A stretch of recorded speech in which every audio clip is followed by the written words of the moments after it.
Before Mr. Ross and myself set off for the Headless Valley, we obtained the Headless Valley newspaper file of clippings from the Calgary Public Library, and to say the least, they were most confusing. There were hair-raising stories about the number of persons who had been found murdered with their heads missing. Then the very next clipping might claim that the Headless Valley didn't exist at all. News item after news item told of victims who had never returned from that land of mystery. Most reporters didn't actually know where the Headless Valley was located, but they all agreed that it was a place that people entered, then disappeared for various most mysterious reasons. Actually, there are now about 30-some persons who are known to have lost their lives in the valley. Most of the deaths can be accounted for by murders, attacks by grizzly bears, drownings, or starvation, without having to blame some mysterious disease, as some of the reporters have done. Most newspaper articles claim that the Headless Valley is in northern British Columbia, but actually it is in the valley of the South Nahanni River, well up in Canada's Northwest Territories, within about 300 miles of the Arctic Circle. About 1,100 miles north of the U.S. border along the Alaska Highway is Old Fort Nelson, the usual jumping-off point by canoe for the Headless Valley. From the old fort there on the Fort Nelson River, one goes down to where it joins the Liard River, then on down the Liard to the mouth of the South Nahanni River. And finally, to get up into the actual Headless Valley, one has to fight up through the canyons and rapids of the South Nahanni River. From the white red roof buildings of the Hudson Bay Company, the town of Old Fort Nelson is strung out for a couple of miles downstream. Among the native houses, there's a free trading post, then the school and other church establishments. And away down at the other end of town, there's another free trader. If one post doesn't have what they want, the natives just jump into their canoes and go up or down the river to the next one. No one seems to do much walking. This town of Old Fort Nelson is across the river from the highway with no access except by boat. And just in case you don't have your own canoe along, there is a water taxi here that you can hire for 25 cents per person per trip. Old Fort Nelson is a jumping off point for the far north by plane as well as by boat. Every short while all day there are planes landing or taking off for places like Fort Resolution, Fort Simpson, Fort Wrigley, Hay River, or Clavic, or they may have crews of geologists or surveyors taking off for all the unmapped corners of the north. We camped directly across the river from the old fort in a solid bed of roses. The natives had told us that this was a good place to camp this early in the season, but later in the summer there would be too many bears around eating the rose hips.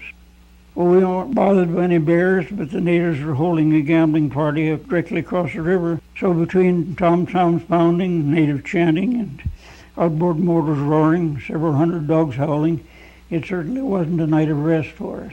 It was a relief to load up our camp equipment the next morning and get away from all those howling dogs. We had a 3-month scrub steak along and 22 gallons of gasoline, so in spite of keeping camp equipment down to the absolute minimum, we had a canoe load of about 800 pounds. Every day Ethel kept tossing out a trolling lure to try and catch us a fish for dinner, but she found absolutely no fish. And it wasn't until about 300 miles downriver that we learned that the fish in these rivers just won't bite on a moving lure. We passed a few trappers' cabins, but at that time of year everything was closed up and deserted. Then about 20 miles below Fort Nelson, we came to the native settlement of Snake River, which was also all boarded up. There was no one there except a few million mosquitoes, and every one of them came out to meet us. At that time of year, all the rivers were practically deserted. We tried our best to find mud or sandbars to camp on, partly because the insects were as bad out in the open, partly because it wasn't as far to pack all our supplies. Now, the river was rising fast, and sometimes we would be up almost lapping our doorstep by morning. It was almost at full flood, and we were almost covered with frost. We were making great time. A couple of days' run brought us to what the natives call the rock which stands in the water, and we knew that we weren't far from where the Fort Nelson would join the Liard. The Nelson was in full flood now, Whole trees were tearing loose from the banks, and the river was so winding that we weren't sure just where we were until our boat spewed out onto the wide Liard, which was flooding even higher than the Nelson had been. This Liard is thick with islands and channels, and all those logs were piling up into jams at the head of the islands. One has to be pretty careful not to let the current carry him down into the wrong channel, or he may end up in one of the log jams with a smashed canoe. And in the north, there isn't much chance of getting out if you ever lose that canoe. Like everyone else, the Hudson Bay Company post called Francois was all boarded up, and the natives' houses were empty. In the winter, that post to Francois would be opened up in charge of a young apprentice to trade with the few native trappers.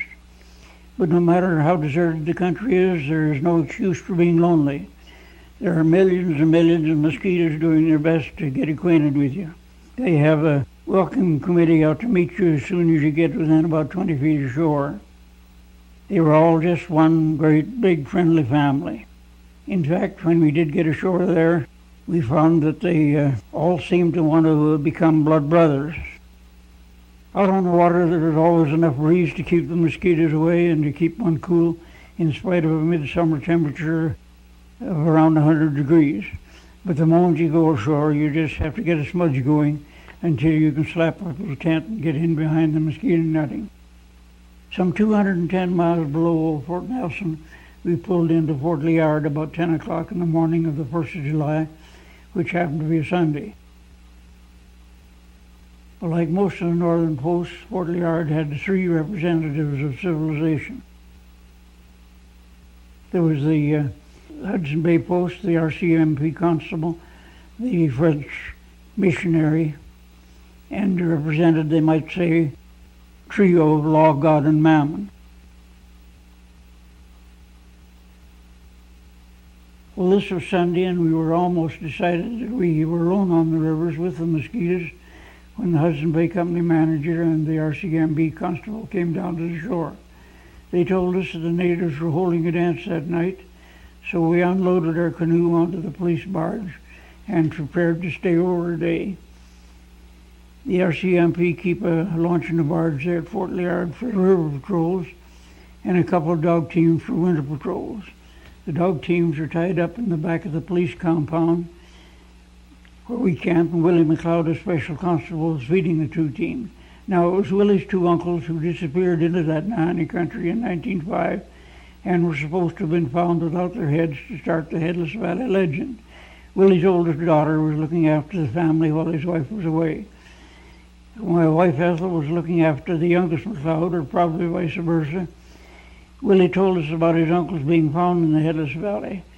He said everyone else was there, including the cat. Then just about sundown, a wild chant started and the native dances got underway. From now on, if anyone asks me where the rumba or the samba originated, I think I'll be able to tell them. There were no drums or music of any kind, just a series of chants that got higher and higher, wilder and wilder as the night wore on. I had a slight suspicion that there was a jug of something back in the cabins.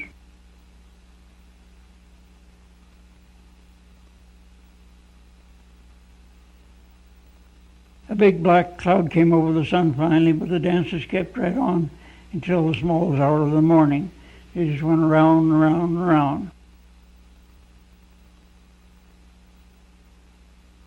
In the morning, we headed away from Old Fort Liard into another stretch of empty rivers between there and the trading post of South Nahanni at the mouth of the South Nahanni River. What impressed us most in the north was that feeling of immense emptiness. We ran early and late, and with Ethel in the front of a 17-foot canoe, and me in the back with an outboard motor roaring in her ears. About the only way we could talk was by sign language. Sometimes we could understand each other, sometimes we couldn't. So if any of you gentlemen's wives have a tendency toward backseat driving, I can highly recommend a canoe trip. You can always do your own backseat driving. Well, finally, out of the swamplands along the yard, the odd-shaped Nahanni Butte looms up and begins to get closer and closer. You know that you're nearing the mouth of the South Nahanni River, the gateway to Headless Valley. That trading post of South Nahanni isn't a Hudson Bay Company. post. It's a free trading post run by Mr. and Mrs. Turner and their family. And here at the mouth of the Nahanni, the mountains come close to the flat country of the Liard. As the Liard rolls across through channels from right to left there, the South Nahanni enters from the lower right with the trading post there on the nearer bank. Down at the trading post, the Turner children's saddle mare Lady let us in on her secret about a handle of mosquitoes. Lady stood in the smoke of a smudge built in an old tub, and about every hour she would pull on that tub until someone built another fire and gave her some more smoke.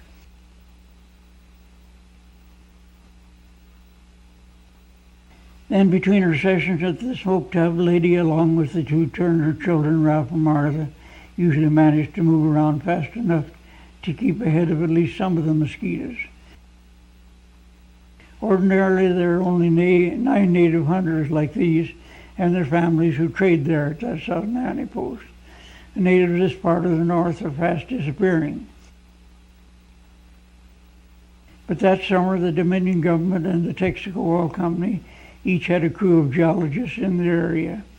They were being flown into the surrounding mountains and then brought back for lunch and night camp, so it all added up to an almost continual whip of helicopter blades overhead. There has been quite a bit of oil drilling activity in the country south of the Liard River, with wells being drilled and capped until there are sufficient number to warrant a pipeline.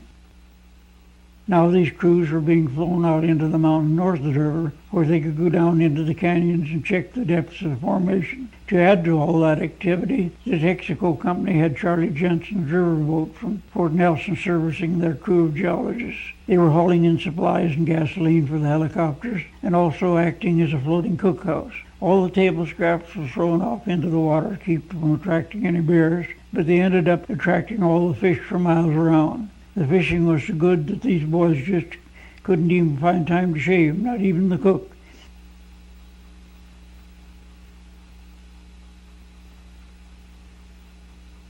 This is where Ethel learned that she'd been wasting her time for 300 miles with a trolling hook. Most of these fish were trout or Arctic grayling, and what they preferred was a quiet hook baited with some kind of meat, preferably a fresh red meat. Charlie Jensen's part native son was a champion little fisherman when he wasn't too interested in the camera, but usually whenever that camera would start to run, he'd forget all about his fishing.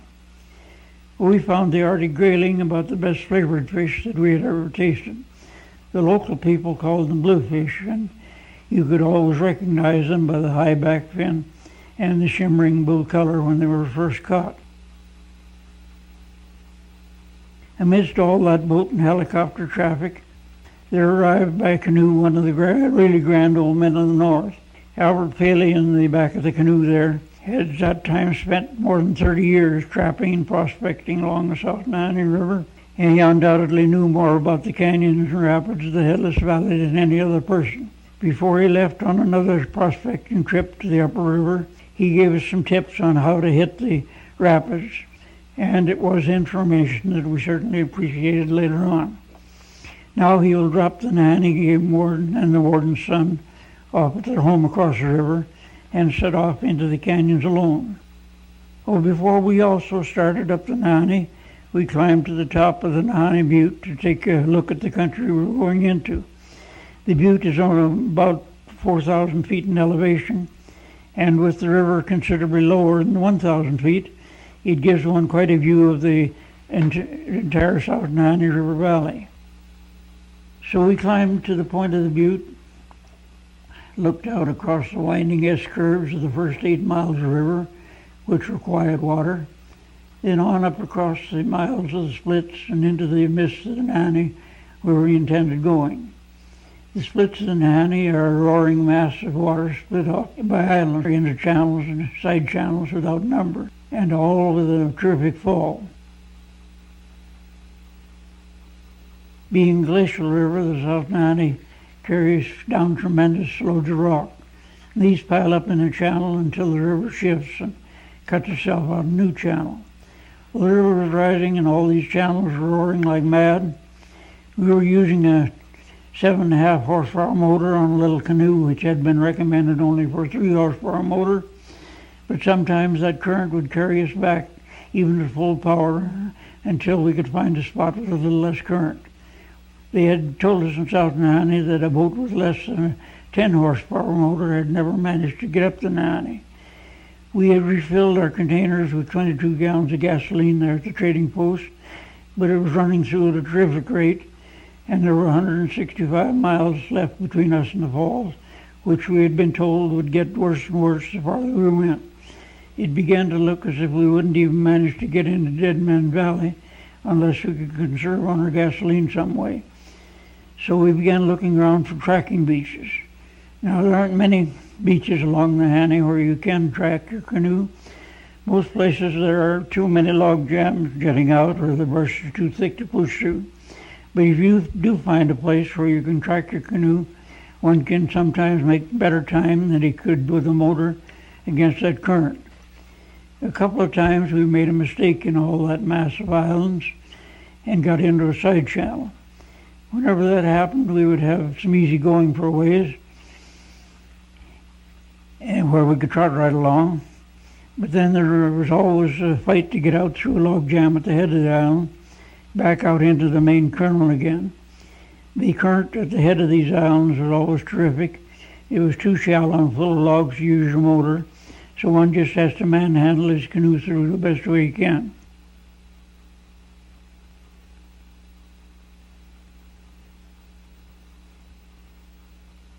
The farther we went up into the valley, the more it began to look as if Headless Valley had been wrongly named. It wasn't at all headless. Everywhere you looked, there were another missing head. The Nahanni is a place of sudden changes. A cloud no bigger than a hand will form over some mountain. In a half hour, it'll spread over the entire sky, and then another half hour it'll be gone again. We weren't quite at the Arctic Circle, so we missed seeing the midnight sun.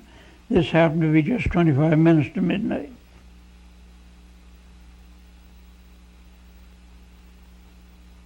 Well, deciding to stay over a day in the hopes that the river might go down, I followed a trail out into the brush and came to an old deserted cache that some trapper had left.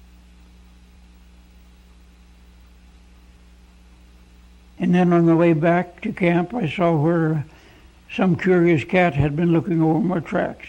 As there are no cougar in the Nahanni country, it must have been just lynx. But from the size of the tracks, I thought that cat would make a pretty good movie shot. So I looked all around through the brush, but to tell you the truth, I didn't look too hard.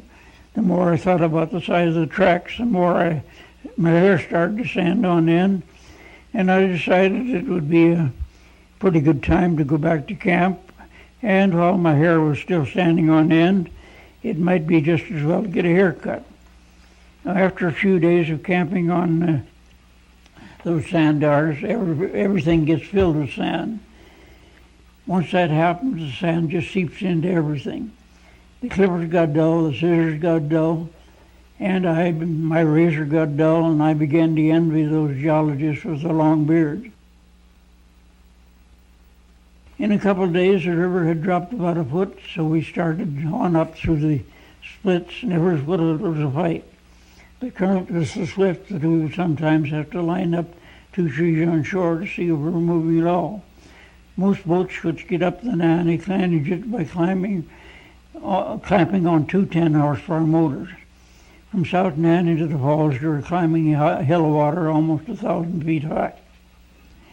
Finally, we got far enough up the valley that we began to see the Tlogacho, or the Goat Curry Mountains, through which the Nahanni roars in a series of canyons.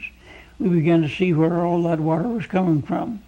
High up on the mountains, the glacial snow was still melting, and we could hear rocks rolling and growling along the bottom of the river. One of those glaciers away up there in Canada's Northwest Territories was being very unpatriotic. It was doing its best to mimic the American eagle. Then, coming closer to the Tlogacho Mountains, we passed into a more alpine country. Black bears were out working on the berry patches along the slopes. From here on, if we left camp for any length of time, we had to be very careful to cache our supplies out of reach of those bears. Up in this higher country, there are very few mosquitoes, black flies over, and no seams. You can walk the hills without being driven wild by the insects. Most of these slopes had been burnt over by forest fires at some time or another, and in contrast to the dead, empty forests along the yard, the hills were carpeted with flowers, bright with butterflies and moths going out on the business and rivaling the flowers themselves. Many times in those hundreds of miles we had traveled through the lifeless forests along the Liard River, we had been tempted to turn back, but this was another world entirely. It was living and beautiful. And then just below the mouth of the first canyon are the hot springs, which have for years been the basis of stories about a tropical valley there in the distant north. As you walk back from the river to the springs, the vegetation is of such a semi-tropical nature that a person could almost believe those native tales of prehistoric monsters which are supposed to have survived down through the ages in a tropical valley which winter never touches. Even today the natives say that the Nahanni is taboo, and they refuse to enter the canyons. Among the springs, the air was alive with butterflies and bees going about their business, gathering supplies, and the ground is packed with game trails. We saw tracks of moose and caribou, wolves and bear. The springs themselves came out along the cliffs of the mountain ring valley, and we could see, we could smell a strong sulfur content. The rotten egg odor of sulfur is strong throughout the valley. Springs bubble above every place and join together to form fair-sized creeks. Gus Kraus, the Nahanni game warden, once had a garden among these springs, and he claimed that his potatoes didn't freeze all winter. The valley of the hot springs is protected by cliffs on nearly all sides, which helps hold its semi-tropical climate. We found Gus's old cabin back among the trees. It was in good shape in spite of not having been used for several years. A sign on the inside of the door offers you the use of it, provided that you close the door and put up the shutters and a few other dozen things before you leave. The old cabins are all pretty musty, so we preferred camping in our tent. But I had always wondered what would be in an old deserted cache, and here was a ready-made chance to find out. It was comforting to know that if we did get caught up there in the freeze-up, at least 1.5 persons could get out on snowshoes. Well, since the river was still dropping, we spent several days around the hot springs. In the mornings, the mysterious mists of the Nahanni would come drifting down out of the first canyon, make us wonder what awaited us up in there. While we were at the springs, Ethel did a washing, and she found she could wash in hot water and then just move across and rinse in cold. And whenever she finds a tropical valley equipped with both hot and cold running water, Ethel just can't resist trying them all. Those springs didn't get a moment's rest as long as Ethel was there.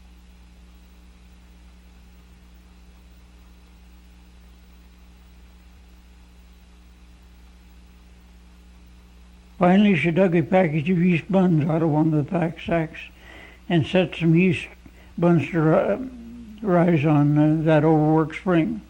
After just a few minutes over that hot water, boy did they rise. With a few red coals raked under them and under the pan and a good fire reflecting down on them, you can have hot biscuits faster than any oven will do them. And after weeks of eating a baking powder mix, I was willing to say, after I tried one and gave it my careful consideration, that those are the kind my mother used to try to make. Well, nobody likes a compliment on a cooking better than Ethel does. When a bunch of bees quit gathering nectar and came around to eat biscuit crumbs, that was the compliment to end all compliments. I had to move back and take a back seat. In fact, so many bees came around that we finally moved camp entirely. Above the hot springs, the Nahanni roars through the first, second, and third canyons, which are what makes it such a dangerous piece of water. As we watch the famous mists of the Nahanni come drifting down out of the first of the canyons, we could well understand how superstitious natives had built it up into a place of mystery. Wherever we would look up at the canyon walls, you see one of the so-called Mongol caves dominating every reach or river. Everyone looked as if fallen rock had just been dumped from the entrances. Some were high up on the cliffs and looked as if they would be almost impossible to get to. Some of them were down just among the treetops. With the black mouths of all those caverns staring at us, sometimes we would get a feeling that someone was watching us. And usually whenever we got that feeling, we would look around and we would find someone peering at us. Nothing was going to get past these lookouts. They just stared you straight in the eye.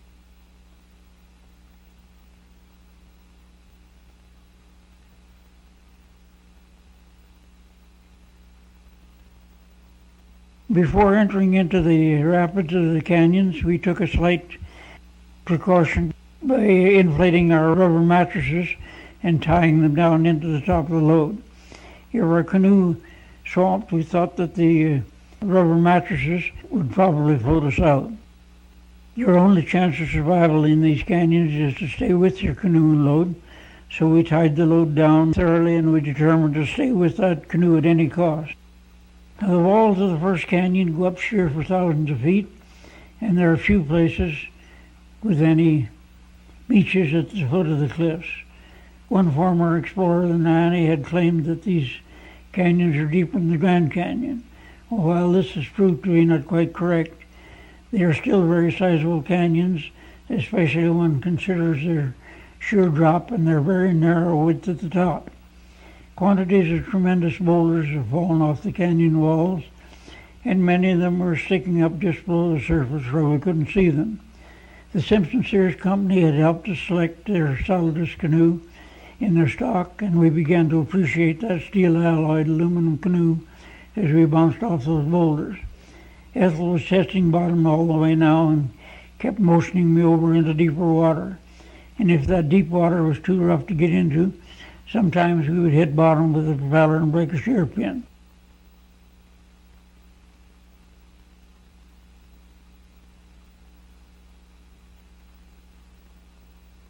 Well, the first time that happened, the current carried us way downstream.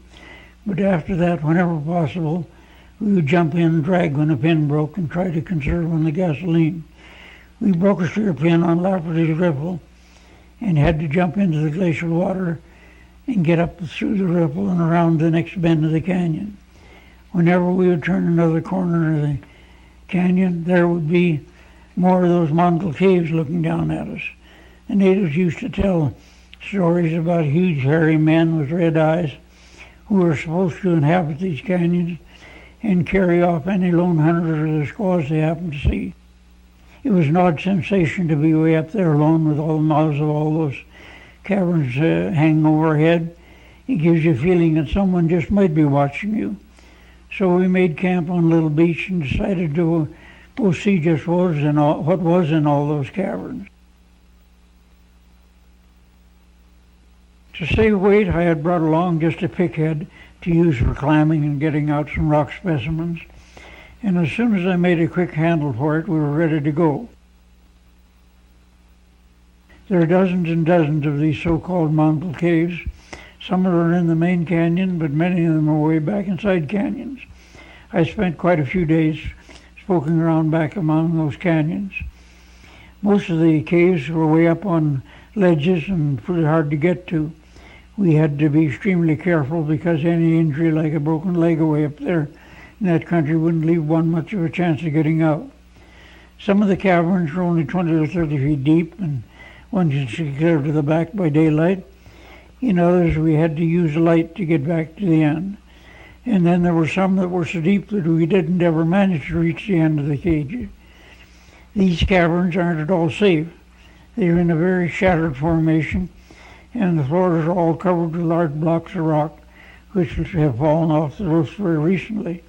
The continual fall of rock gives the caves that appearance of just having had a load of rock dumped out by some Mongol tenant enlarging his premises.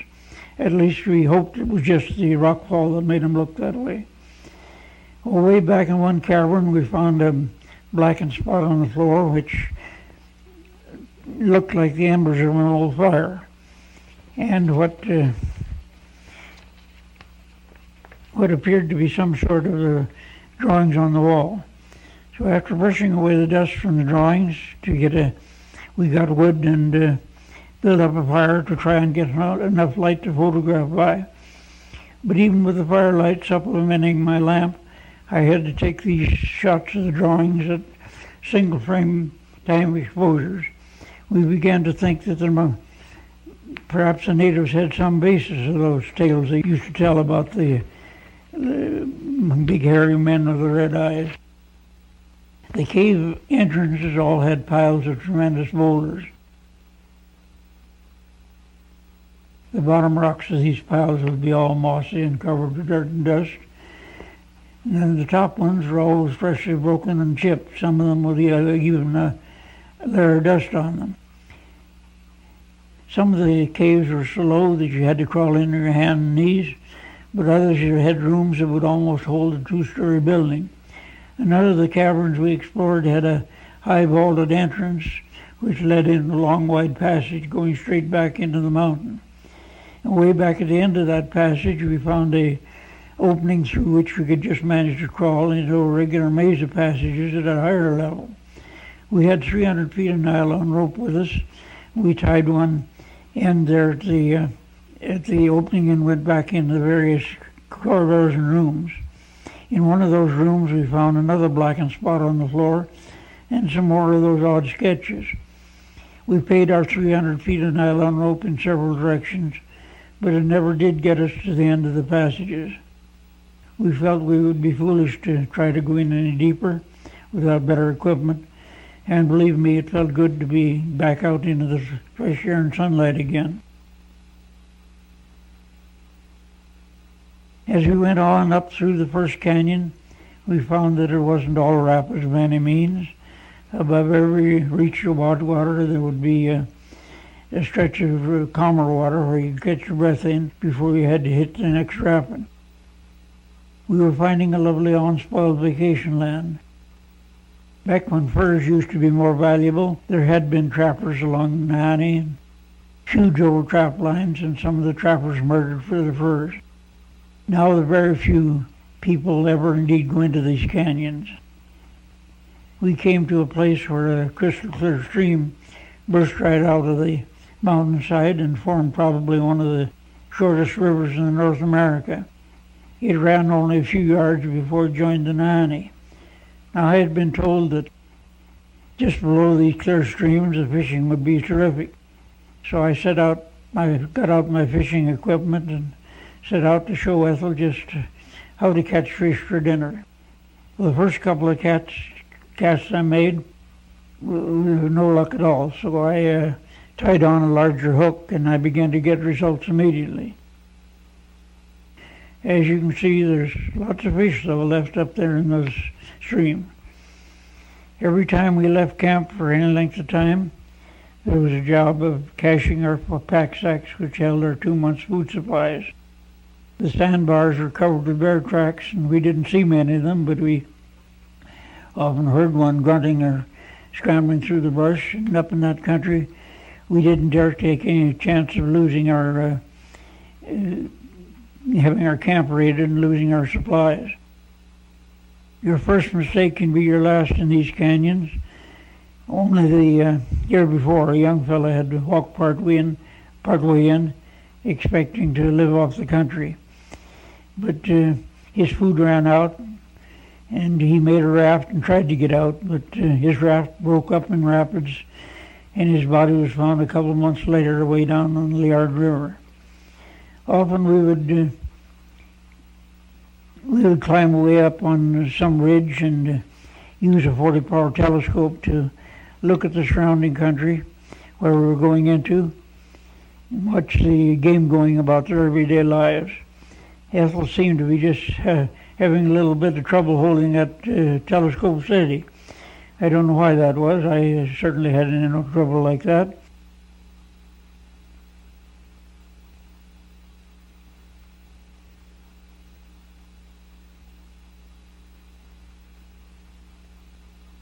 Way over across the valley, we saw some sheep in a little swale. And then down below them, in some thick trees, we spotted a bunch of white specks, which turned out to be several goats scrambling around on a mineral lick. There must have been something quite attractive in that hillside, because it looked as if generations of those goats had it almost eaten away.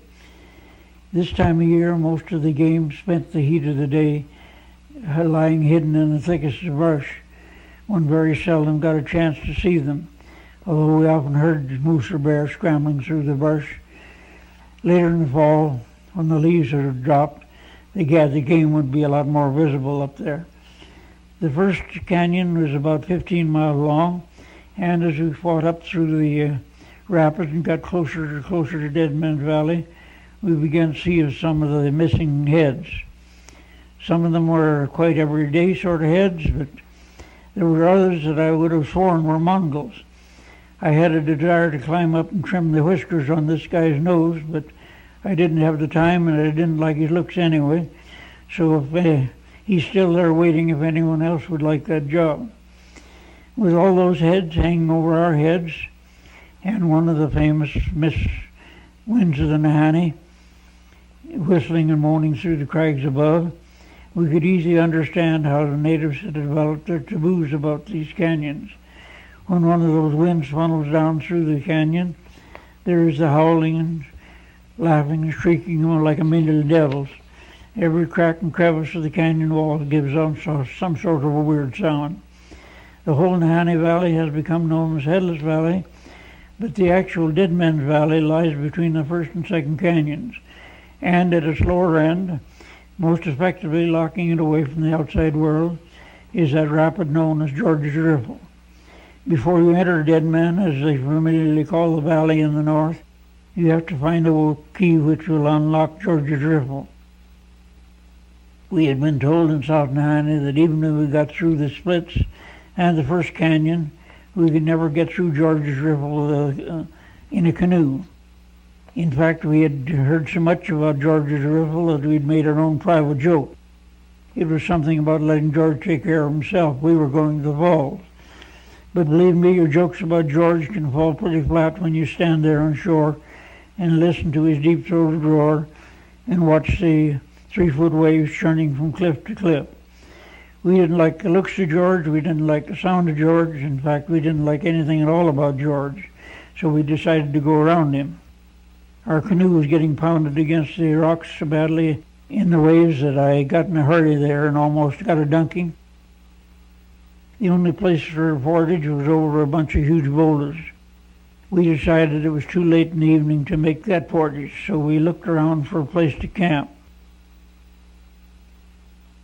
And finally, by moving about a half-ton of rocks, we cleared a space almost big enough for the tent.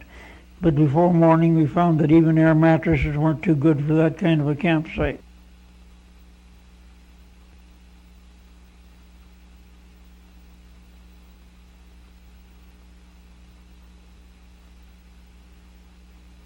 In the morning, the famous mist of Nahanni came sifting along the cliffs, and we wondered what lay beyond George. All night we had kept waking up and thinking we heard voices shouting and chanting, but it was only old George talking in his sleep, I hope. This is going to be easy, just a few 100 yards of nice smooth going. Of course, there's the odd little rock to step over, and we didn't pay any attention to them. We would have liked to have portaged a bit farther above George, but because of the cliffs ahead, we had to drop the canoe in just above the worst of the rapid. And then after we move our load of supplies and equipment, all we'll have to do is get the motor roaring and shoot across the other side to the island. If we don't break a shear pin and go down through George backwards, this is going to be almost too easy. Now all we have to do is go back and hang 2 pack sacks apiece on our pack swords. There are only 10 of those sacks, so it's going to just amount to about 2.5 trips for each of us. At least that's what I thought. But you know, the most peculiar thing happened? Ethel's packboard broke completely in 2 the very first trip. My packboard was good and solid, so I'll give you 3 guesses as to how those 10 pack sacks got up to the canoe. Finally, with a good packboard, there's nothing to this portaging, just a few more trips. Besides 10 pack sacks, there's just the motor and 9 gas and oil cans. Of course, there's the tarpaulin and a couple of slickers and cameras and tripod and a few small things like a camp stove, axe and paddle. And then there's a couple of bailing cans and fish lines and tow ropes. There's a couple of boards we use to keep the load up off the bottom of the boat. And there's a depth testing pole. I wonder if that's everything. No, I'm going to have to go back there. I've almost forgot the tent. Now through that gap lies Deadman's Valley. But we still have to get across to the island and look over 2 bad riffles at the upper end of the island. We made it across without being carried down into George. In fact, we had a good 10 feet to spare. But we could see that the 2 upper riffles had too many rocks and they were too shallow to get through with the motor. So I decided the easiest solution was just to get out and drag. Just above George's riffle, Albert Faley passed us on his way down. He had found the river too high to get through up near the falls. So now, as far as we knew, there were no humans besides ourselves between South Nahanni and the Arctic Ocean in that direction. And the reason I'm out there dragging instead of using a tracking rope is because we had a very nerve-shattering experience just below our ways when a tracking rope broke and we almost lost the canoe and supplies. So after that, I kept my hands on that canoe at all times. We found the aluminum canoe a great thing for the rapids with its smooth sides, and it handled easily, and being metal, it just bounced over into everything.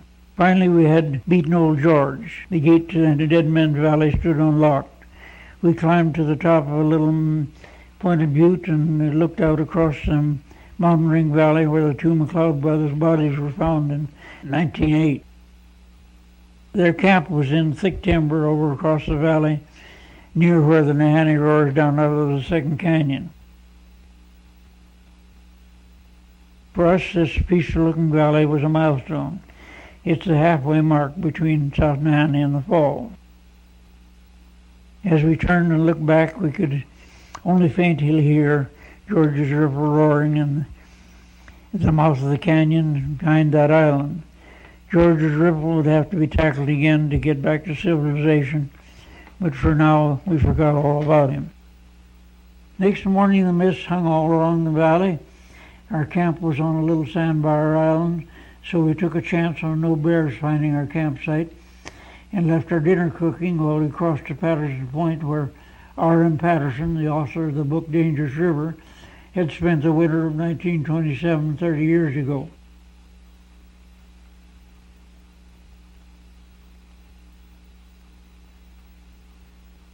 There on the point where Patterson and a partner had wintered on his second trip into the valley, we found just the crumbling remains of a cache and a tumble-down cabin. But down the river ways are remains of what had been a native trapping settlement. This was a settlement which once received the newspaper headlines when the chief of a U.S. Geological Survey had claimed that there was an Indian village was once wiped out here by a very bad epidemic of meningitis. Now, he claimed that any time trappers or prospectors camped close by, their campfires aroused that latent bacteria. A doctor from Fort St. John, B.C. is supposed to have found the bones of 7 white men close by, and tests from the bones were supposed to have proved that latent bacteria. Well, we had left our campfire over across the other side of the river, so we didn't either prove or disapprove that story. Here in Deadman's Valley, the trees are thick and dark, with only the odd shaft of sun reaching the ground. Often we would think that we heard a noise beside the trail, and for a moment its cold chill would run up our spines. Usually a spruce grouse, that so-called fool hen, would stalk out very unconcernedly, or perhaps we might be walking along with our feet making no noise in the pine needles, when a scrambling and grunting beside the trail would nearly scare us out of our skins. Usually it was something about like this, but when the old lady came along to see what was going on, we would find most urgent business elsewhere. Here at the upper end of the valley, just below the opening where the Nahanni boils down out of the second canyon, are the woods where the McLeod brothers were supposed to have been murdered by their partner in 1905 to give the valley its name and most of its sinister reputation. Beside a peaceful little creek, which they now call Murder Creek, are the dark and tangled woods where the McLeods were found, supposedly with their heads missing. One in a night bed, and the other one half out of bed, as if he had been reaching for his rifle a few feet away. So run the newspaper stories.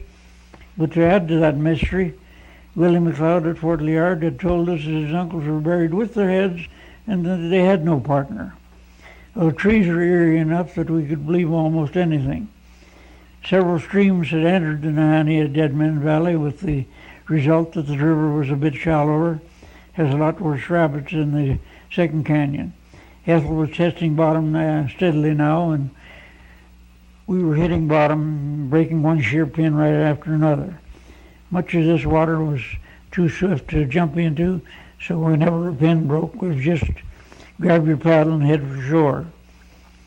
We had been foolish enough to start out without a spare propeller, and that continual hitting rocks finally broke out the inside shoulders that hold the sheer pin. It looked like the end of the road unless I could do some kind of a fast job. That didn't look too promising. I only had a very minimum of tools along, but I did manage to find a very poor substitute for a power drill, and after a lot of this and a lot of that, and I finally did manage to get 4 holes through the propeller hub. Now, if everything works the way that it's supposed to, those wires are supposed to hold a couple of solder shoulders, which in turn are supposed to hold the shear pins. Under very strong protest, I melted some solder in Ethel's best tramp frying pan. Now, if we don't get lead poisoning from the pan and become another one of those missing mists from the Nahanni, perhaps we'll manage to get ourselves to the falls. While I had been working on the propeller, Ethel had been scouting around, and she had sighted this tremendous strip of strawberries. We had never seen a patch of wild strawberries like these anyplace. While they weren't quite as large as tame berries, they made up for in sweetness. In no time at all, we had a whole pan of them picked, and Ethel insisted he was going to camp right there to bake a strawberry shortcake. Well, after a month on dry rations like rice and raisins and oatmeal and beans, I can assure you that she didn't have to insist very hard. There was no problem in keeping the berries cool while she baked the cake. They just went into the fridge there, which was thermostatically controlled at a few degrees above freezing. And then for the shortening, it's just a matter of the right amount of red coals under the pan so that it will bake evenly bottom and top. And if any of you ladies ever go up into the Headless Valley and need a recipe for shortcake mix, it's really quite simple. Ethel just used some of our regular camp biscuit mix. And the recipe for that was 50 pounds of flour, 4 pounds of baking powder, 4 pounds of dried milk, 4 pounds of sugar, and 4 pounds of shortening, 2 pounds of salt.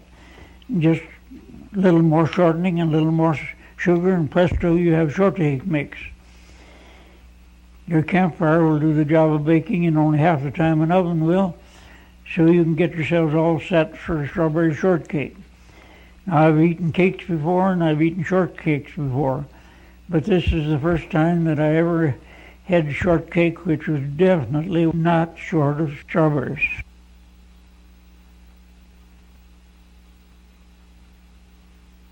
To conserve on weight and space, we had done an old prospector trick of frying steaks and packing them down into tins covered with grease. Fresh steaks you keep that way for months and months, and you have your steak and shortening all in one can packed together. And when you reheat them, it isn't canned meat you have, it's real fresh steak. So we were getting all ready for a steak dinner with strawberry shortcake. Now don't worry, anyone, Ethel isn't going to miss out on that meal. She finally did find the fork she was looking for. It was way over the fire, but she did finally find it. Now, there's absolutely nothing like wild strawberry shortcake with real cream. And just in case that you don't believe that we had real cream way up there, here's the can it came in. We had cut every corner that we possibly could to hold down on excess weight on that trip. Our tent was a special small, lightweight hiking tent. About the only weight we could have got along without was a camp stove, which you used for cooking in the tent on wet days and cold mornings, and these air mattresses. And about this time every day I was tempted to lighten the load by the extent of 2 air mattresses. Of course, before morning we would decide otherwise. There were 10 of those pack sacks to go into our little 7x7 tent every night. In case you're wondering where we found room to sleep, just remember what the bus driver says. There's always room at the back. There was just one with Ethel's things. There was the bedding. There was one with my things. There was one with the film. That was 9. There should be some more around. Oh yes, there's the bag with the camera equipment. That's the last bag, and that's the last real number 1.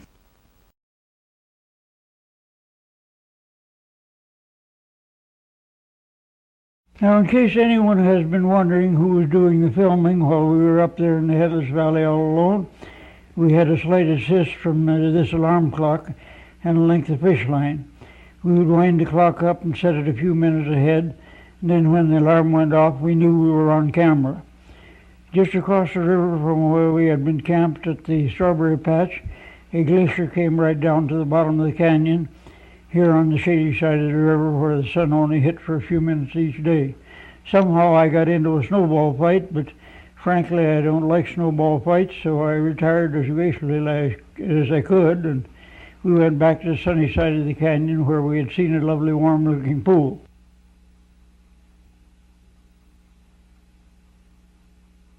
Ethel went down first and tested the water, and she claimed that it was too cold to swim in. Now, how could that water be cold here on the sunny side of the canyon? I went down and tested it and told her that it was just right for swimming. But I take that all back. This is strictly for the birds, penguins.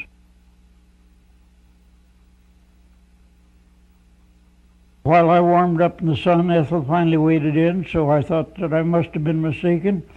I tried it again. That was really a lovely looking pool, but believe me, it only looked that way.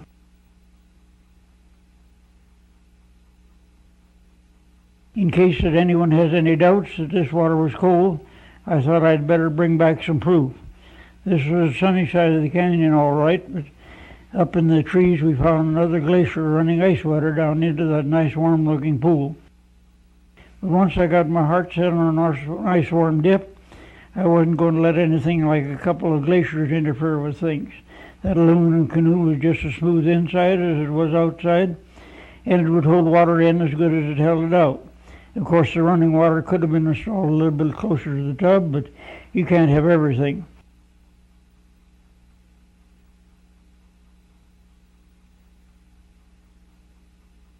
In half an hour I came back and tested things, as it wasn't quite warm enough yet. When you have cold Saul on the job, you can afford to be fussy. This was about the middle of July, and old sun was really doing a job. So when I came back in another half hour, it was just right temperature for a good relaxing bath.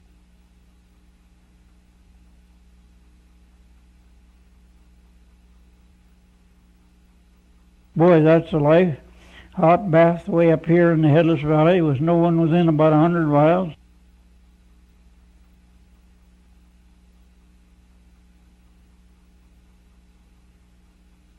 I even felt safe enough to do a little bit of singing in the bathtub.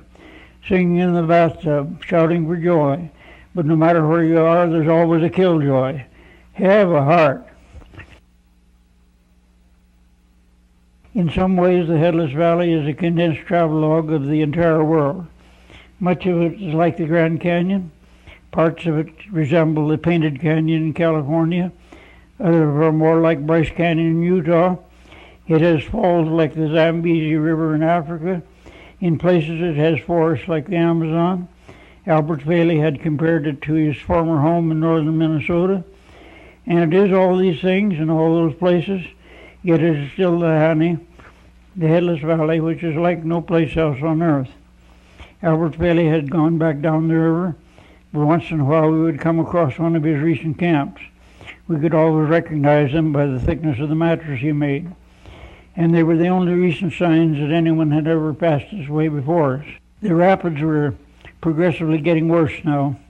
We held our breaths every time that solder-filled propeller hit bottom. But with our load of gasoline almost half gone now, the canoe was riding higher in the water, and it began to look as if we might even make it to the falls. Between the second and third canyons, the country opens out into another type of valley where the mountains are mainly bleak and bare, and very few trees hidden in the valley. Then shortly after entering the third canyon, you come to the narrowest point of the Nahanni, which is well known as the Gate. Here the river makes a complete U-turn, almost doubling back on itself, and right at the bend of the U, the current churns through the narrowest gap in the cliffs of the entire river. On one side, the cliff drops sheer for thousands of feet, and across the river stands the pedestal known as Pulpit Rock. Between the two, a dark and sullen current was boiling and tossing debris up against the cliff below the Pulpit Rock. We didn't know what awaited us beyond this bend, so we lightened our load by leaving some empty gas containers behind, tied everything down thoroughly, and got ready to hit across the current at an angle. Everyone had warned us that we couldn't get up the Nahanni with anything less than a 10-horsepower motor. Everyone except Mr. Faley, and he had just given us some good advice. Take things easy, he said. If you don't like the looks of a rapid, go ashore and look it over before you hit it. And in any case, if you have everything tied down, your load will probably float you out. We had just come through a rather bad rapid just below the Gate, which we had no desire to float back down into sideways in a swamp canoe. We figured the best strategy was to hit across fast into the slow water on the inside of the bend, get a little bit of speed, and then hit back to the outside again on the upper side of the bend. So we made it through with lots of power to spare and had passed one more landmark. The Nahanni Valley is about the most unpredictable weather that one would find any place. Sometimes one tiny cloud will begin to form right over the sun. Then in a few minutes that one little cloud will expand and spread over the entire sky. Suddenly, without warning, the rain will come down in bucketsful. We got so that if we saw one of those clouds begin to expand, we would head for shore, tie up the canoe, and dive in under the canvas of the load. But it was all over just as quickly. In a matter of minutes, the clouds would evaporate and drift on, the sun would be shining down again. And apparently these sudden changes aren't just a matter of summer squalls either. We heard that the Nahanni country may go to 60 or 70 degrees below in the winter, yet in a matter of hours a chinook may blow in and lift the thermometer up to thawing, just a little change of about 100 degrees overnight. Well, from the flat-top direction mountain here, the last 15 miles of the river to the falls have the reputation of being the worst on the river. We lightened the load again, and even down to the last few pounds of sand that had tracked in. That's one thing about an aluminum canoe, they do wash just like a bathtub. From here on, you were shipping so many waves that it's a steady job of bailing to try and keep your load dry.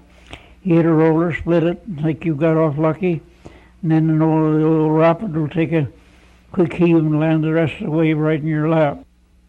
You lose all track of where you are. It's just head for the lowest waves and the motor roaring in your ear. And it was roaring something that sounded to me like "Go man go, go man go, go man go." About 5 miles above Direction Mountain, we heard a roaring which couldn't be anything else except Hell's Gate Rapid. And when the map makers pick one rapid out of a river like the Nahanni and name it Hell's Gate, it's time to go ashore and see why.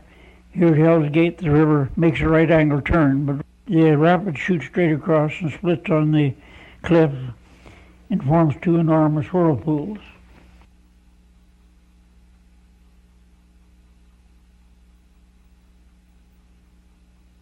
We looked at the Hell's Gate from below. We climbed up on the cliff and we looked at it from above. We looked at it from close up. No matter how we looked at it, we didn't like its looks. So we decided that here was another place where discretion would be the better part of valor. There's a well-used, well-beaten portage trail which starts at the lower end of the rapid, and then it cuts through timber and up over the cliff and back down again to the upper whirlpool. The trail has about a quarter of a mile long, and by the way it looked packed down, it looked as a good many trappers and prospectors had used it over the years. We certainly gave the Simpson Sears Company credit for helping us select our canoe and motor. That aluminum canoe weighed only 70 pounds, but it had stood up to more beating in that 150 miles of river than most canoes would take in a lifetime of use. It had come through without a scratch, although I will say that before we got to the end of that portage, I would have sworn that it weighed more than 70 pounds. As we passed along the portage trail at the edge of the cliff, the Hell's Gate was slamming into the rocks about 200 feet below us, splitting both ways.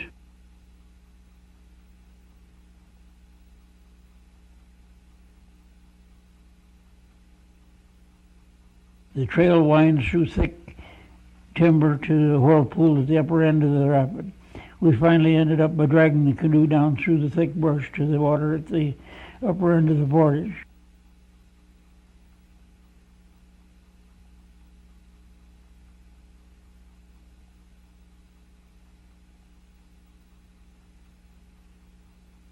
Well, that's that. Now it's just a little thing of getting about 8 trips apiece to pack everything else around. Nothing to it after you get used to portaging. And believe me, after 9 trips, you're getting so used to portaging that you wish you'd gone through the rapid and drowned in the first place. It took us a little more than a half day to get everything around. So finally we had beaten the Hell's Gate. We took a moment to look at it from the upper side. But to be quite truthful, it didn't look any better from this side than it had from below.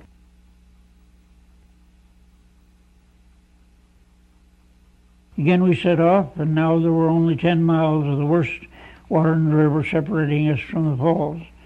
Along the upper part of the Nahanni is some of its loveliest scenery.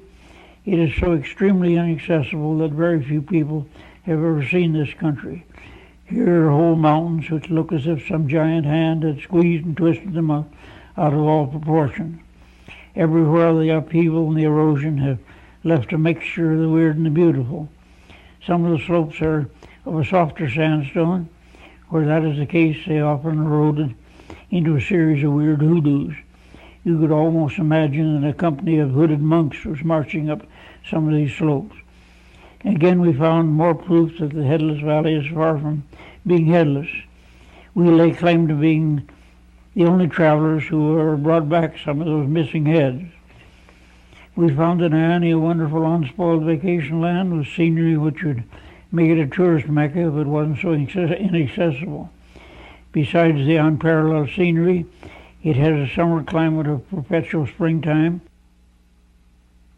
After the hot, muggy climate of the Liard, one has the feeling that since he entered the canyons, he passed into a world of complete perfection. I'm sure that if tourists knew that there was such a tremendous area lying there, with no broken bottles, no rusting tin cans, not a bit of scattered paper, they would certainly try to do something about it. The last few miles of the Nahanni below the falls are one solid rapid. There's nothing to do except head into the lowest waves and just hope for the best. As long as the motor keeps roaring in your ear, you'll probably get through. And that motor was really roaring. At full power, all those horsepower were sounding out a steady beat, and it sounded to me like bail man bail and go man go. As long as you bail, you can probably go. We had fought the river almost 165 miles. Now our supply of gas was almost gone. The canoe was riding high in the water, and we could slam through rapids. We couldn't have made it a full load at all. Finally, you reap your reward for all this uphill fight. The falls of South Nahanni are a truly tremendous spectacle. They're 316 feet high. Compared with Niagara's 150 feet, they rate almost twice as high. They rival the famous falls of the Zambezi in Africa, which are only 330 feet high. There was a period of the lowest water in the year, yet we'd been hearing the roaring and feeling the vibration for several miles. In his book Dangerous River, R.M. Patterson claimed that in the spring of the year he had heard the roar of the falls from over 15 miles downriver. The falls of the South Nahanni are one of the most exquisitely beautiful sights it has ever been our privilege to view. Yet only a handful of people have ever stood here and looked at them. So very few people have seen the falls that we were quite surprised that we were standing there gazing at it to turn around and see another tourist.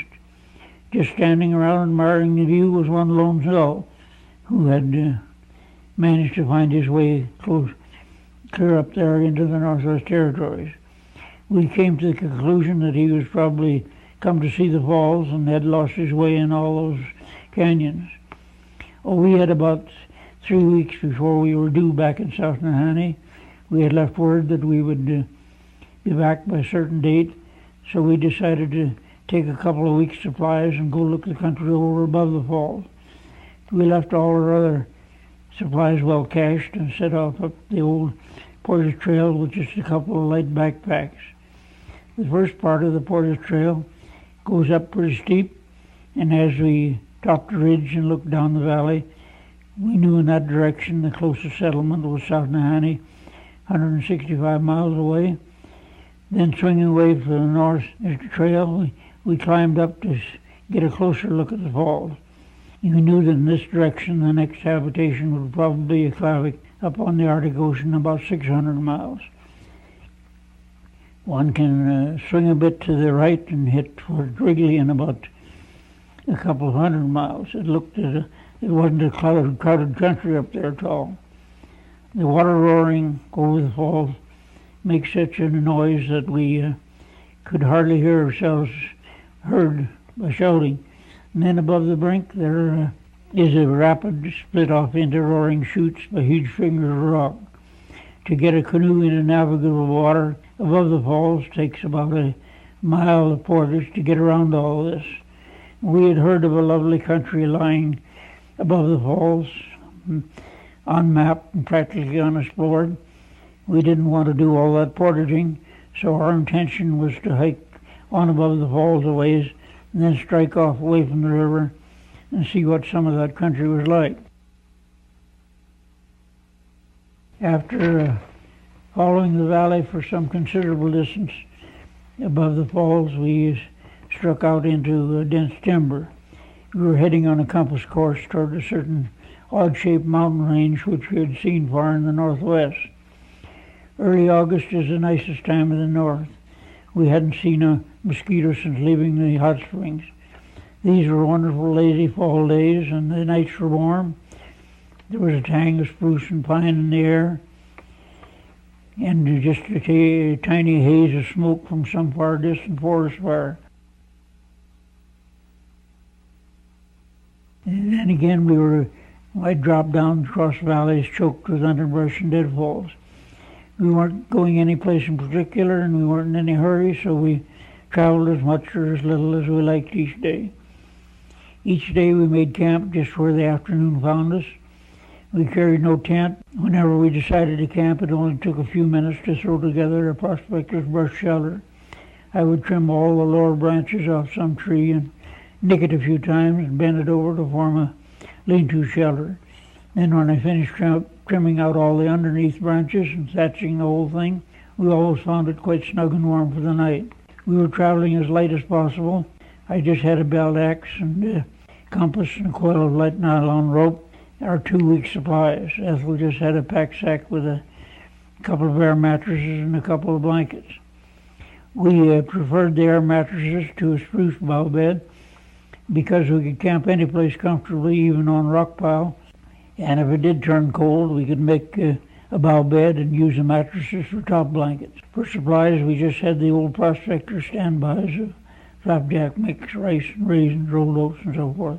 One evening after supper, we heard the squirrels way over across the valley setting up a chatter. Each squirrel would raise a racket and then go silent, and then another would, a little closer, would begin to scold. Something was coming our way and across the valley, so we sat down beside our brush shelter with our camera ready and just waited. Pretty soon a big black wolf trotted out of the brush. He didn't understand the whir of our camera, but he wasn't really afraid of it. That wolf had probably never run across humans before. He went on about his business, and we went on about ours. Ever since leaving the river, we hadn't seen an axe cut or any other sign that anyone had ever been this way before. In places, the brush was so thick that it was almost like a jungle. And where the trees shaded the ground, the moss would be almost like walking on a mattress.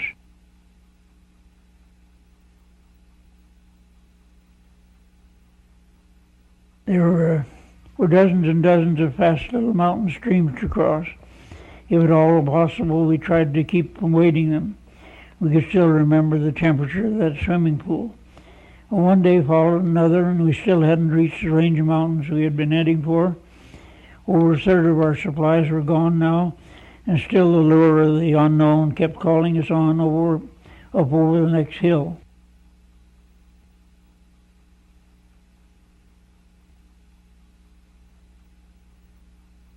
Finally, we climbed up along a ridge, and from the top, the country lay all spread out before us. Ethel got out a map and sat down to try and figure out where we were. And as near as we could tell, we were somewhere in that area above the falls, which is marked on the map as mountainous country on map.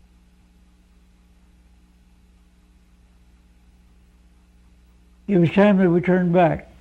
The mountain range which we had been heading towards was so close that we decided to go on for just 2 more days. And right there we realized why some of those 26 missing persons had never returned. The lure of the unknown had drawn them on just 1 more day, then another, until their supplies ran out, and it was too late to turn back. Several of the 26 had been trappers who had been murdered for the furs.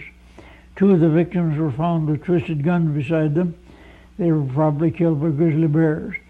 One starved to death when his partner didn't meet him at the agreed time with his winter supplies. But most of those who disappeared were seasoned prospectors who had walked into the brush with only a few supplies and expected to live off the country. And it isn't an easy country to live off, for sometimes one goes for days without seeing a living thing. Well, we carried no guns, so we had even less chance to live off the country if we overstayed our leave. But we were almost to that odd-shaped mountain which we had been heading towards, and as soon as we reached it, we intended to turn back. With innumerable of those fast streams to cross, we tried to avoid getting into them if possible, for there is no better way to get blistered feet than hiking with wet socks. Sometimes we would find ready-made crossings on logs. They work fine if you don't fall off that log. A lot of them are small creeks which you manage to jump. Others which were a little too wide to jump, I would hunt up a rock and toss it in for a stepping stone. Oh, I'm afraid that creek is going to take another stone. I always claim that just a few minutes extra work like this pays off in the long run by keeping your shoes and socks dry on the trail. There's nothing worse than tramping around all day in wet shoes and socks. And there's no sense doing it when with just a few minutes extra work you can toss in a couple of stepping stones and walk right across to the other side, high and dry. Now I knew Ethel would back me up when I tell you about those stepping stones being great for keeping your feet out of the ice-cold water. We crossed dozens of those streams and she didn't get her feet wet once. When at last we reached the base of that odd-shaped mountain that we had been heading for, the last stream which we had been following seemed to disappear right into the cliff. At first we thought that there must be a spring flowing out from under the cliff, but as we came closer we could see that the stream was flowing out of a narrow cleft in the cliff which was practically invisible except from one angle. There was a very faint trail heading into that defile, a trail which didn't look as if it had been used for years and years, We couldn't have gone home happy without knowing where that trail led, so we followed on in, just hoping that we wouldn't meet some grizzly bear coming down. In this narrow gap between the cliffs with that ice-cold stream running, there was a damp chill in the air, no sound except rolling water. It really had been a great place to get close up to grizzlies, but I can assure you that was one time I just wasn't interested in game pictures. Ethel got in a hurry to catch up there. Sometimes there would be steep rock shoulders to climb over, and the trail kept leading on and up. It looked like we were getting a long ways back into the mountain, but it probably wasn't as far as it seemed, for a lot of the going was pretty steep. The trail kept rising all the time and seemed to be bearing a little more and more to the left. After an hour or so steady climbing, the cliffs above us got lower, and we could look out through a gap down into a mountain ring valley where half a dozen little spring-fed creeks joined together and formed another small river which was going out through another gap in the cliffs. Well, we were satisfied that this little hidden valley was going to be the end of our trip, and as the main stream seemed to be heading in the direction of Nahanni, we decided to follow it as long as it continued in the right direction. I was just getting myself a drink in one of the smaller creeks before leaving when I spotted something glittering in the water and called Ethel over to see it. It was a little odd-shaped lump of yellowish metal, and it seemed to be rather heavy for its size. Now, at that time, I had never seen any gold, but this looked suspiciously like what I had always imagined gold should look like. When Ethel came over to examine it, she spotted something else in the water. We found that glittering there in the stream were several more of those same kind of nuggets. Whatever they were we were certain that they were a mineral of some kind. Here's a large nugget that I picked up first. It was quite sure that I had never seen anything quite like it before. So we got out our frying pan and tried panning in that patch of gravel, just rolling the pan around and picking out the largest rocks. Whatever they were, those nuggets seemed to be in quantity. When I finished washing out the sand and dirt and picking out the gravel, every pan had a layer of that gold or fool's gold or whatever it was, and it all appeared to be extremely heavy. At that time I had never seen either gold or fool's gold, but I remembered reading somewhere that fool's gold was hard and brittle and couldn't be shaved or flattened, while real gold should be quite soft and workable. Well, whatever it was, the nuggets turned out to be fairly so. When I tested one, I found that I could whittle off fragments with just a pocket knife. And when I laid one of the little round nuggets on a rock and pounded it with the back of the belt axe, it spread and flattened until it turned out almost real like a coin. Well, along with the weight, to me it added up to pretty good indications of gold.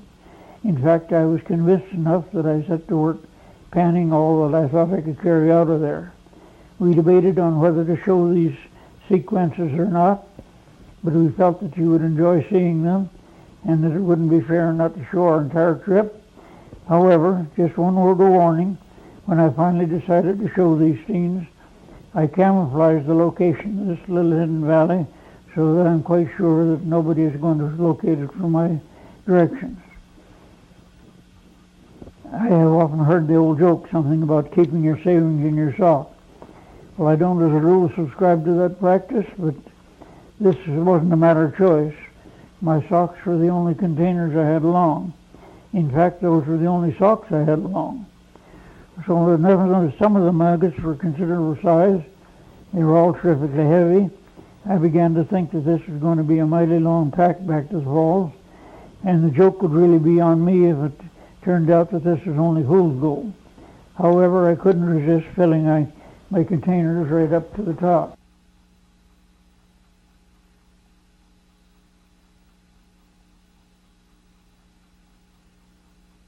Next morning we got ready to leave what we were now calling our own hidden valley. We gathered up what food supplies we had left, along with the mineral samples.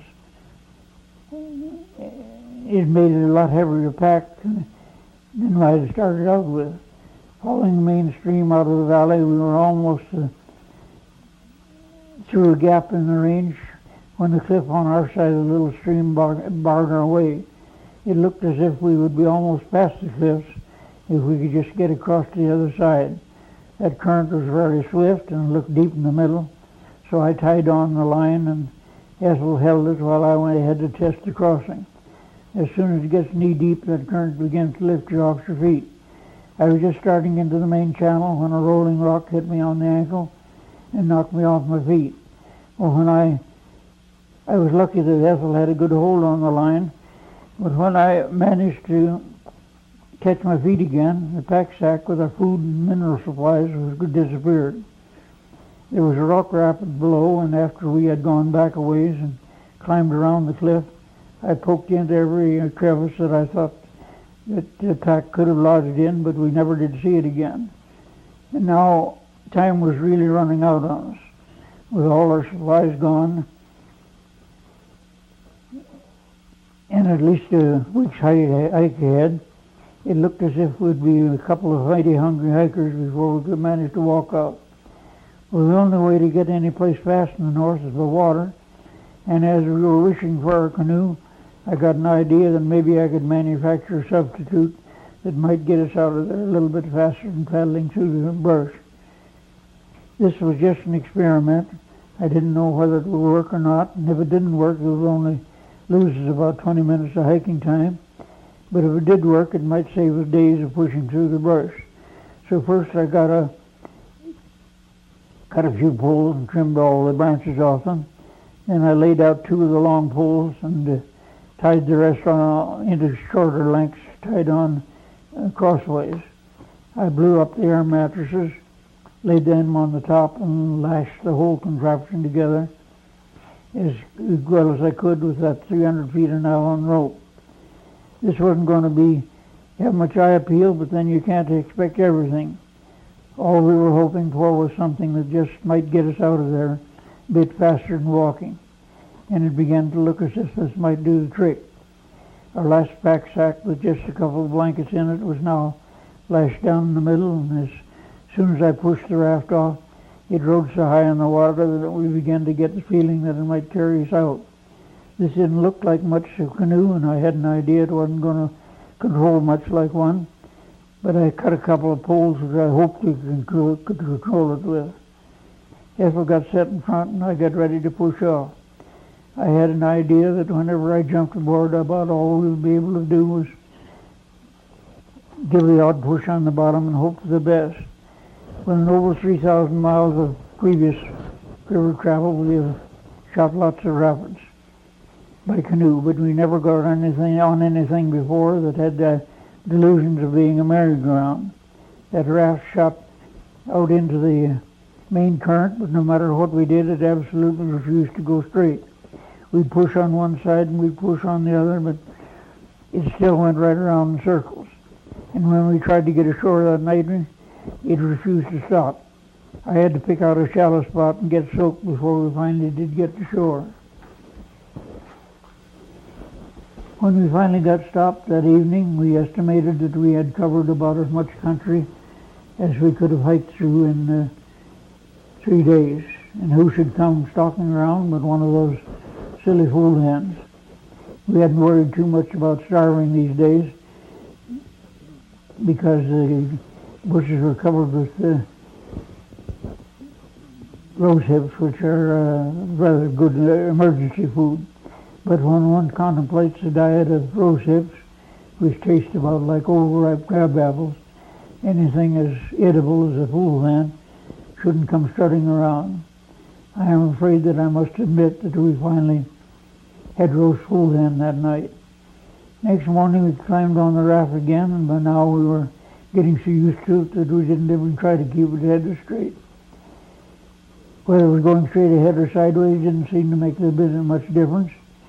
Finally, in the evening, we began to see the hills on the other side of the Nahanni Valley show up ahead. In just a couple of days, on traveling on that fast stream, we had covered a distance which would have taken us at least a week of hiking. We hit the Nahanni only a few miles above the point where we had struck out into the brush, and it was certainly a great feeling to arrive back at the portage trail. It It was almost like a homecoming to find the falls still pouring over the rink. Then to go down the trail and find all our other supplies still safely cached. Next morning, I was up before Ethel was awake. There was a chill of fall in the air, and the mists of the Nahanni were hanging lower on the hills. It really felt wonderful to go back and be back in camp again. After a 2-day diet of rose hips and cool hen, now we had all the supplies and the time in the world, plus a downriver run. So I decided to get a fire going and then set out and have a leisurely shave while the fire was coming up to the right heat for flapjacks. Of course, camp cooking is an exact science, and your fire has to be brought up to just the exact temperature, not too hot and not too cold. But I had made up my mind to have a leisurely shave, and that's what I was going to do in spite of anything. Just because you're cooking on a campfire isn't any excuse of getting excited, probably cutting your throat in the bargain.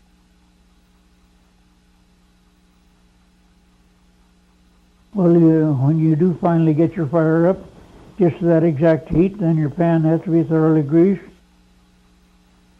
Next, you take an exact quantity of flour and add carefully measured quantities of your other ingredients.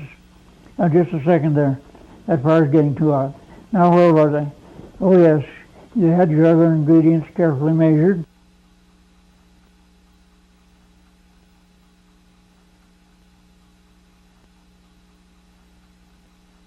Whip to a batter and pour out just the right amount into the pan. And we have one flapjack coming up.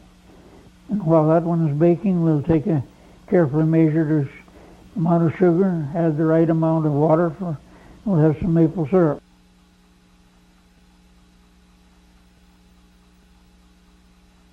Now with an expert flip of the wrist, one flapjack. Don't worry, I'll eat that one myself. And if I can find a moment to add the right amount of maple, we'll be all set. Hey, hey, morning in the muskeg, sunrise in the swamps. Hey, hey, come and get it before I throw them out. Well, well, I finally got one on my own side.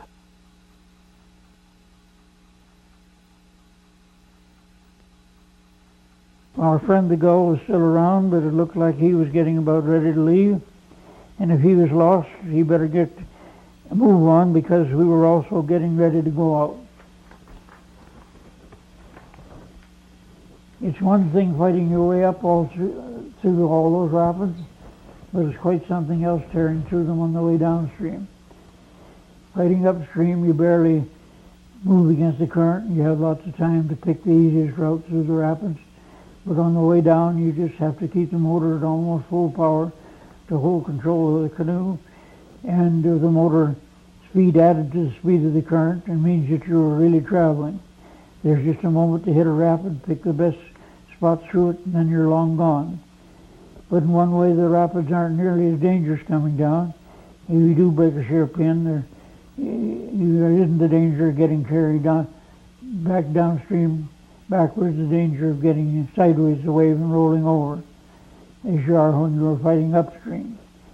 During going down, you just bounce over everything, and we were really bouncing. In the worst of the rapids, we would ship tremendous quantities of water. It was a good thing that the other stretches weren't as rough and I could catch up on bailing again. I began to envy our friend the gull. He was bouncing right along with us, and he wasn't shipping a drop of water. On some of the rapids, the only smooth water was right in against the cliff. Once you get into those channels, it's hard to decide whether to stay away from the rapid or keep away from that cliff. Probably it's harder to just sit up there in front with the water of the cliff rushing at you and not be able to do much of anything about it. I will say, though, that in over 1,000 miles of rivers that summer, Ethel was never a backseat driver. She always sat in front. Of course, from up there, she could spot rocks easier than I could from the back. And if she pointed, it usually meant that there's a rock dead ahead, and I had better move over, even if it meant getting into worse water. Before we started up the Nahanni, we had traveled many of the rivers of Western Canada, but the Nahanni was the worst water we had ever seen. Our friend the gull kept bouncing right along with us. I don't know who was guiding who out of there. We shot through everything on the way down. The Hell's Gate Rapid and George's Riffle that we worked so hard getting around on the way up went by so fast that we were in and out of them almost before we knew it. These rapids you have seen us coming through aren't the worst ones. In those really bad rapids, we had more than enough to do just trying to keep afloat without attempting to use a camera. There were a couple of places in the Nahanni where float planes can be landed. One is in Dead Man's Valley, and the other is above the falls. There are also a number of other places where a helicopter can land on beaches if the water doesn't happen to be too high. But to really see the Headless Valley requires a fight by boat for 165 miles up through these canyons and rapids, and then another fight to get back down out again. Quite a few of those nearly 30 missing persons have probably drowned in the same fast water. And it is one of the reasons this valley has so long remained such a land of myth and mystery. We were riding a current which much of the time traveled at over 10 miles an hour, so along with our motor speed all of these days, which we had fought upstream between South Nahanni and the falls, went through in a short 2-day run. But right now our supply of gasoline was running out on us. The last gallon was in the motor and I was expecting it to run out any moment. We camped that night in the upper end of Dead Man's Valley in the woods where the McLeods were killed. With the rapids pushing along, it doesn't take long to get back down out of the canyon. Next morning we shot through George's Riffle and the first canyon, but then our gas ran out right at the head of the splits, so it was paddled from there on down. With the lower water of late summer, the river wasn't roaring like it had been when we came up, but even with just paddles, we made pretty fair time as long as we had the fast current of the splits. Then finally the Nahanni Butte roomed up and we got into the loops and turns of the last 8 miles of dead water. Now there was absolutely no current at all. We had to just fight dig for every foot we gained. At last the Nahanni Butte loomed up and we paddled into South Nahanni. There the mosquitoes were still all gone, and in this quiet current the river had warmed up. The 2 youngest Turner children were making the most of the swimming. It wouldn't last long, for up in that high country we had already felt the chill fall in the air. Ralph and Martha would soon be back at their lessons again. They do their studying at home by correspondence courses, and I would say that they were probably farther advanced than most children their same ages attending the public school system. But right now school was a long ways off and they was a lot more interested in the water fight.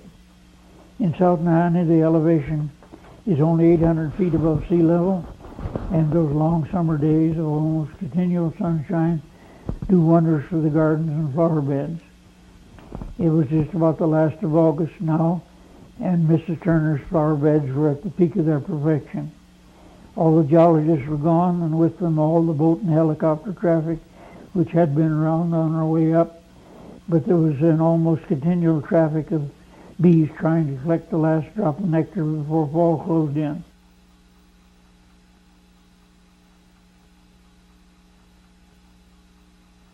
And there on the edge of the Arctic, in the shades of Nahanni Butte, we saw about as nice a vegetable garden as we had ever seen any place.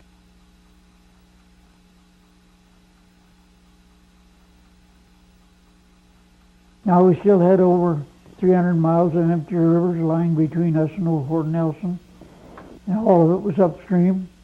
So with full gas containers, we set off up the Liard. Nahanni Butte began dropping behind.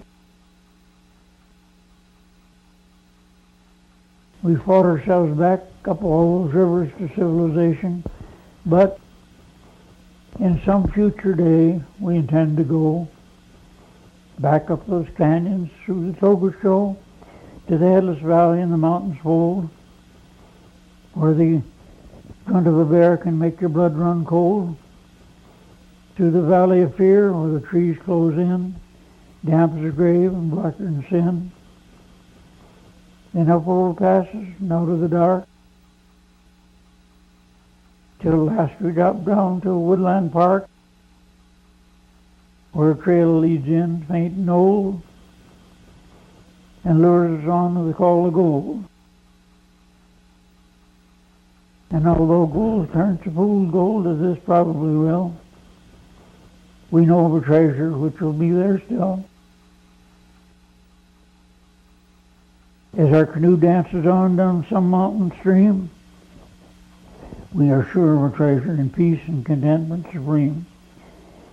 I hope you have all enjoyed traveling with us into the Headless Valley. Good night, all.